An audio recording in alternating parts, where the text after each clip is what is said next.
Bună ziua, dragi prieteni! Sunt Olga și vă spun bine ați venit la Secretele Grădinarului. Astăzi vom vorbi despre fertilizarea castraveților.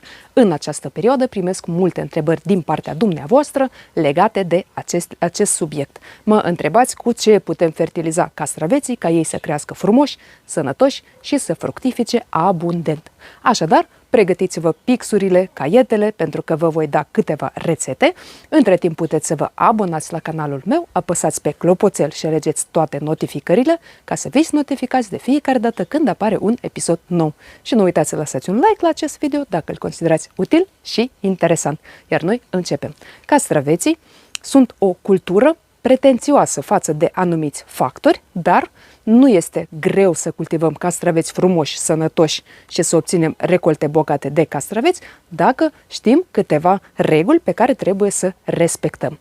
În rest, nu este nicio problemă. Așa că trebuie să începem cu începutul. Castraveților le place un sol fertil.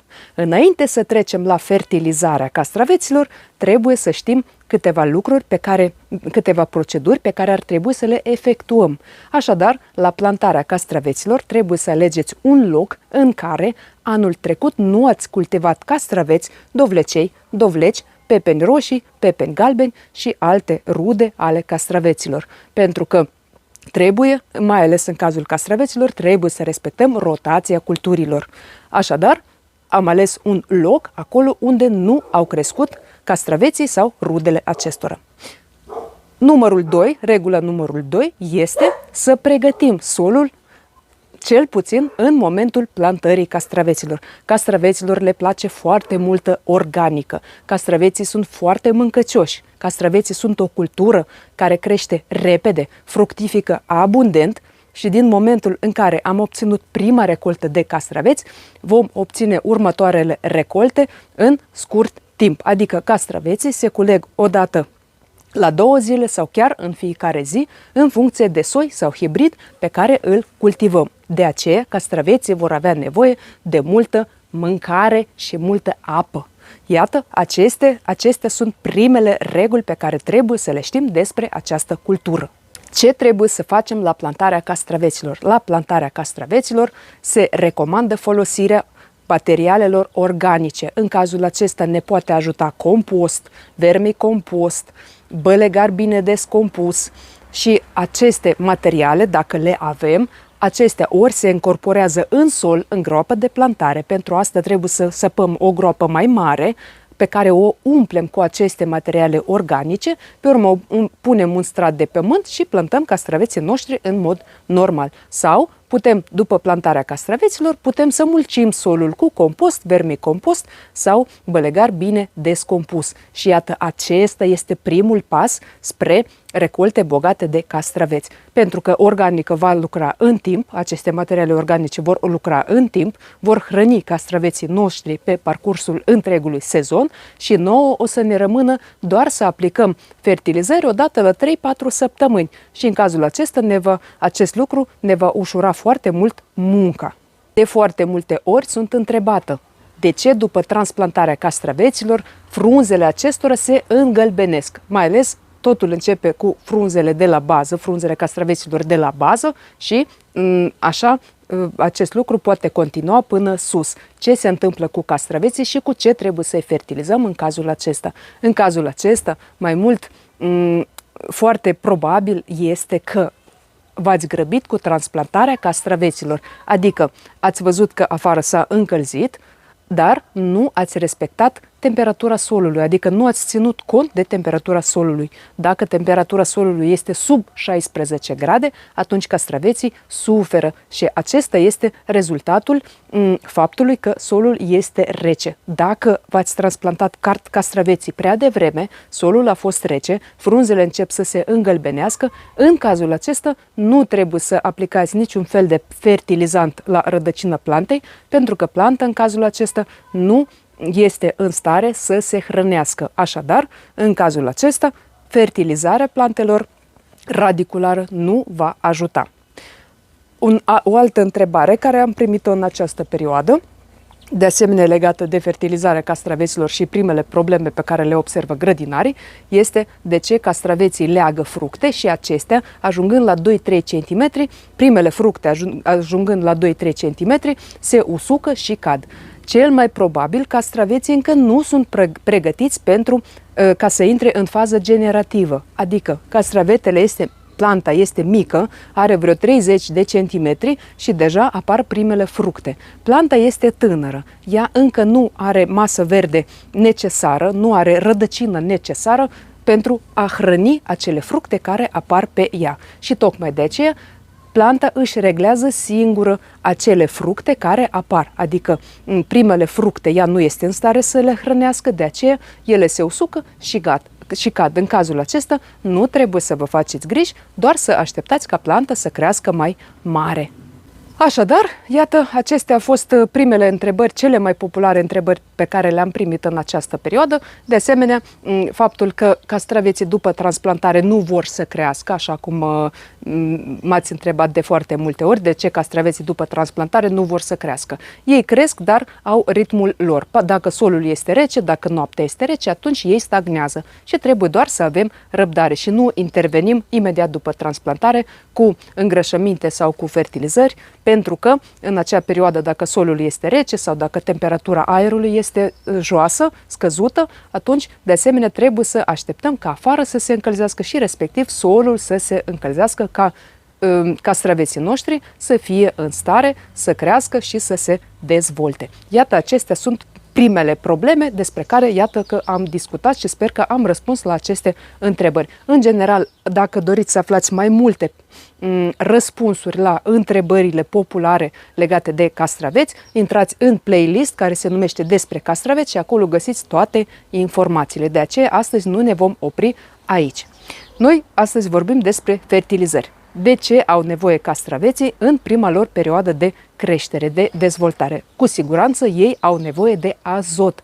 De aceea primele fertilizări pe care le putem efectua la castraveți, în cazul castraveților, sunt fertilizări cu macerate. Maceratele pot fi macerate din plante, macerate din bălegar, macerate din găinați sau putem amesteca toate aceste ingrediente și facem un macerat pe care îl aplicăm radicular sau foliar sau și radicular și foliar. În cazul acesta știm deja care este diluția recomandată, 1 litru de macerat la 10 litri de apă pentru fertilizarea radiculară, câte 1 litru per plantă sau 500 de mililitri la 10 litri de apă pentru fertilizarea foliară. Și în cazul acesta castraveții vor primi acea cantitate de azot de care au nevoie pentru prima lor perioadă de creștere și de dezvoltare. Când începem să aplicăm primele fertilizări la castraveți? Așteptăm măcar o săptămână, 2,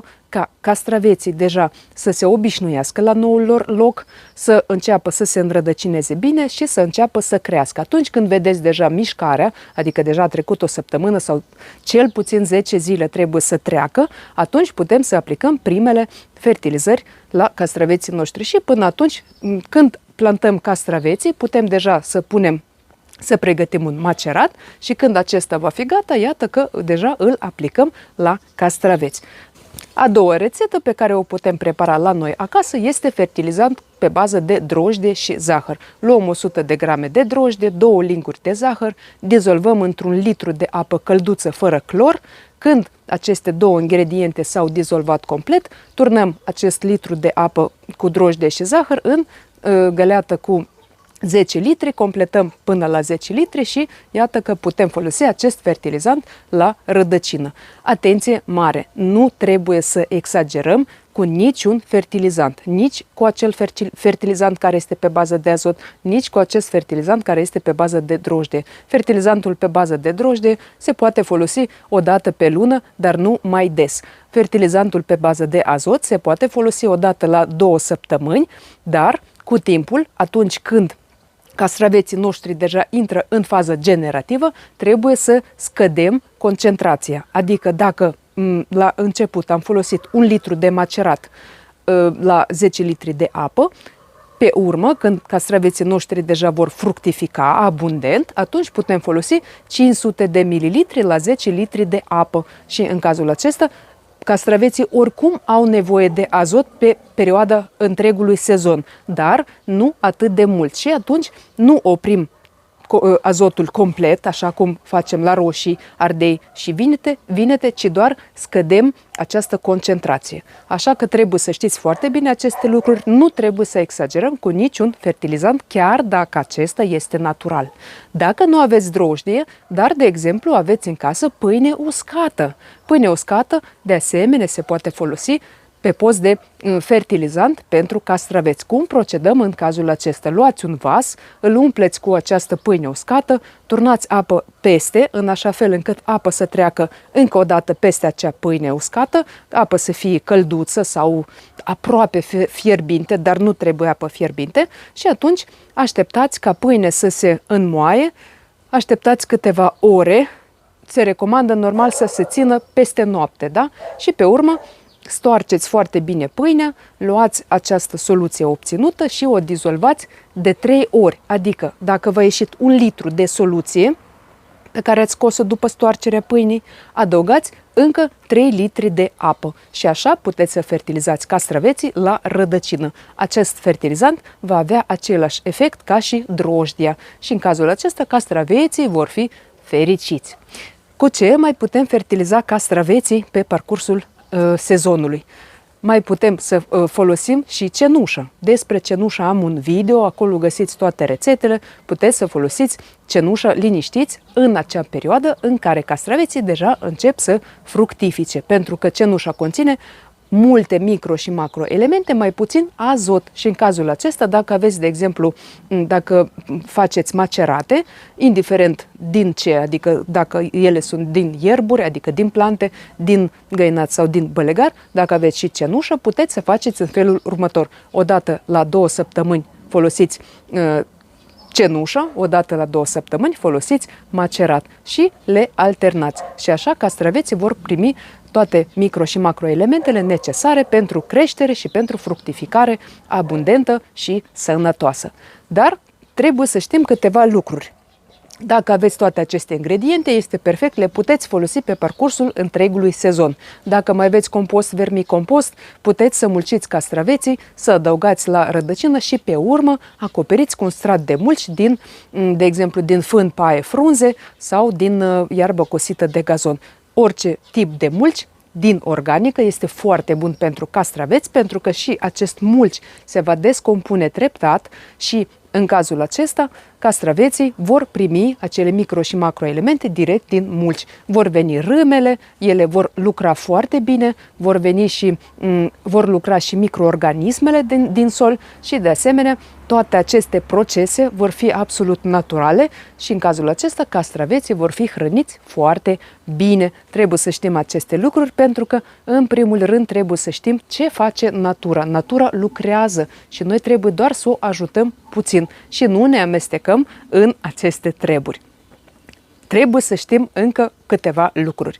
Castraveții trebuie să fie sănătoși și să nu fie atacați de dăunători. Pentru că dacă castraveții se îmbolnăvesc sau dacă ei sunt atacați de dăunători și noi nu facem nimic în această privință ca să-i protejăm împotriva bolilor și dăunătorilor, atunci cu siguranță și recolta va scădea sau chiar putem să îi pierdem. De aceea,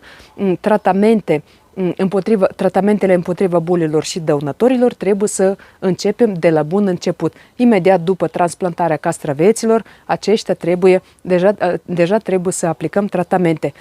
Cu siguranță la castraveți trebuie să folosim doar tratamente bio, pentru că să nu uităm că castraveții sunt plante cu creștere rapidă și cu fructificare foarte abundentă, pentru că noi mâncăm practic în fiecare zi castraveții. Da? Îi culegem aproape în fiecare zi și în cazul acesta nu poate fi vorba de tratamente chimice, pentru că absolut toate aceste substanțe chimice vor intra în frunze, în tulpini și respectiv în fructe și de aceea trebuie să fiți foarte atenți. Dacă vă plac foarte mult tratamente chimice, în cazul castraveților ar trebui să să nu le folosiți. De aceea folosiți biopreparate. Cele mai bune biopreparate sunt acele biopreparate pe bază de microorganisme, pentru întărirea imunității, pentru formarea sistemului radicular puternic, pentru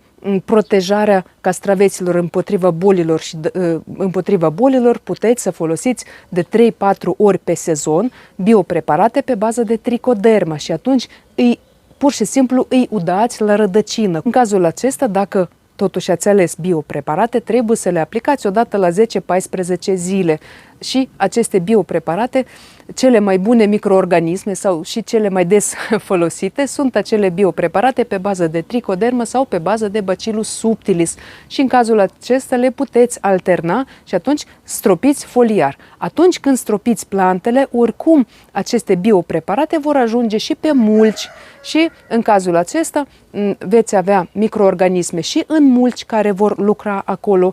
Tricoderma va descompune mulciul, îl va transforma în compost direct pe straturile dumneavoastră, va proteja castraveții împotriva, mai ales împotriva putregaiurilor, împotriva bolilor care pot apărea la rădăcinile plantelor. Iar Bacillus subtilis va ajuta castraveții să nu sufere de mană, de alte probleme care pot apărea pe parcursul sezonului. Și de aceea, dacă le alternăm, putem să considerăm că castraveții noștri sunt protejați și, respectiv, acest lucru ne va ajuta să obținem recolte bogate. Dacă vorbim de dăunători, atunci am multe video dedicate dăunătorilor și cum putem lupta cu aceștia. Cu siguranță, în primul rând, trebuie să avem grijă să avem cât mai multe flori diverse în grădină, ca acestea să atragă acele insecte benefice care se pot hrăni, de exemplu, cu afide, cu alte insecte dăunătoare de dimensiuni mici și cu siguranță mai putem și noi prepara diverse macerate sau infuzii pe care le putem folosi. Dacă folosiți infuzii sau macerate împotriva dăunătorilor, acestea se pot folosi odată la 10-14 zile și chiar și preventiv. Sau puteți să cumpărați, de exemplu, biopreparate pe bază de Bacillus thuringiensis, pe bază de avermectină. Acestea sunt preparate biologice și se pot folosi foarte bine la castraveți, pentru că acestea nu dăunează sănătății noastre, nu dăunează albinelor, nu dăunează mediului înconjurător. Și în cazul acesta toată lumea este în siguranță. Avem din ce alege. Căutați, dacă aveți o problemă cu dăunătorii, de exemplu, căutați, am și despre musculița albă de seră, am și despre afide, am și despre trips, despre acărieni, pentru că aceștia sunt cei mai des întâlniți dăunători la castraveți, da? Acești dăunători pe care i-am enumerat mai devreme. Așadar, care este concluzia? În primul rând, solul trebuie pregătit din timp, adică solul trebuie să fie bogat în organică. 2. Trebuie să folosim și pe parcurs anumiți fertilizanți. 3. Să nu exagerăm cu fertilizarea castraveților, pentru că nici aplicarea exagerată a fertilizanților nu face bine. Da? 4. Să ne protejăm castraveții împotriva bolilor și împotriva dăunătorilor. 5. Să nu folosim substanțe chimice, pentru că, mai ales la castraveți, pentru că castraveții îi culegem aproape zilnic și în cazul acesta toate aceste preparate chimice vor intra în fructe și noi le vom consuma. Și acum am ajuns la cel mai important lucru, cel mai bun fertilizant pentru orice plantă, mai ales pentru castraveți, este apa. De ce apa? Pentru că toate plantele se hrănesc cu soluții pe bază de apă. Dacă apa nu este în sol, plantele nu au dinți să mănânce ca noi. Plantele se hrănesc cu soluții pe bază de apă. De aceea, castraveții trebuie udați regulat și cu cantități cât mai mari. Nu uităm acest lucru. Nu pot să vă dau exact o cantitate exactă pentru udarea castraveților, pentru că acest lucru depinde și de perioada de creștere și de temperatură de afară. Și, de asemenea, depinde de dacă dumneavoastră mulciți solul sau nu îl mulciți. Iată, toate aceste lucruri influențează cât de des dăm castraveții și ce cantitate de apă. Dar trebuie să știm un lucru, că castraveții consumă foarte multă apă și de aceea atunci când plantăm castraveții trebuie să respectăm și distanța dintre plante. Se recomandă ca per castravete, per plantă, să lăsăm 1 metru pătrat. De multe ori acest lucru este imposibil. Atunci când lăsați distanța dintre plante, lăsați măcar un 70 de centimetri, pentru că fiecare castravete are rădăcinile lui, fiecare plantă are rădăcinile ei și aceste rădăcini vor căuta hrană și apă și dacă acolo în pământ ele se vor întâlni, atunci castraveții vor lupta pentru hrană și pentru apă și practic planta va supraviețui. Dar o plantă care încearcă doar să supraviețuiască, cu siguranță nu poate fructifica abundent. Așadar, dragi prieteni, acestea sunt câteva secrete extrem de simple și deja văd că majoritatea grădinarilor spun: eu aceste lucruri le-am știut și dinainte, însă nu le-am aplicat pe toate. Iată, dacă le aplicăm aceste reguli care sunt extrem de simple, cu siguranță trebuie să obținem recolte bogate de castraveți. Iar eu cultiv castraveți în saci în fiecare an. Am ales un loc care este perfect pentru castraveți. Cum procedez în cazul acesta puteți găsi dacă intrați pe linkul de mai jos, pe care vi-l las în descrierea acestui video, și vedeți cum am eu grijă de castraveții mei care cresc în saci. Și acest lucru este foarte comod. Eu vă mulțumesc că și astăzi ați fost alături de mine. Abonați-vă la canalul meu, lăsați un like la acest video dacă îl considerați util și interesant, iar eu vă aștept data viitoare și până atunci vă doresc sănătate, spor în toate și recolte cât mai bogate. La revedere!